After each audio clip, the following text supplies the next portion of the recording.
ماں نہیں ساس ہوں میں کی نیکسٹ ایپیسوڈ میں دکھایا جائے گا کہ مہرین جیسا کہ ذہنی صدمہ پہنچنے کے بعد بے ہوش ہو چکی تھی، اب جب وہ ہوش میں واپس آئے گی تو وہ دماغی طور پر 25 سال پیچھے چلی جائے گی، اسے وہ حادثہ اور اس کے بعد ہونے والے تمام واقعات مکمل طور پر بھول چکے ہوں گے۔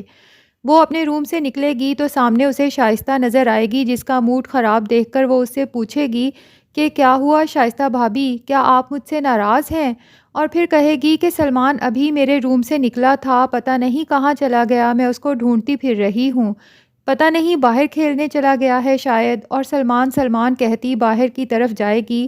شائستہ تو یہ سب دیکھ کر سمجھ جائے گی کہ مہرین اپنا ذہنی توازن کافی حد تک کھو چکی ہے، اور دل میں بڑی خوش ہوگی کہ اچھا ہے، ایسے ہی پاگل ہو کر یہ مر جائے گی۔ عروج اپنی ماں کی یہ حالت دیکھ کر بہت زیادہ غم زدہ ہو جائے گی، اور دوسری طرف سلمان اپنی سچائی جاننے کے بعد تو شدید ڈپریشن میں چلا جائے گا، اور ساحل سمندر پہ جا کے بہت زیادہ روئے گا، چیخے گا کہ یہ سب کیا ہوا میرے ساتھ، کیونکہ وہ تو اپنی ماں کے روپ میں مہرین کے علاوہ کسی کو سوچ بھی نہیں سکتا۔ تو اب دیکھنا یہ ہے کہ سلمان جب گھر جائے گا تو کیا مہرین اسے پہچان پائے گی، کیونکہ وہ تو یہ بھول ہی چکی ہے کہ اس کا سلمان بڑا ہو چکا ہے،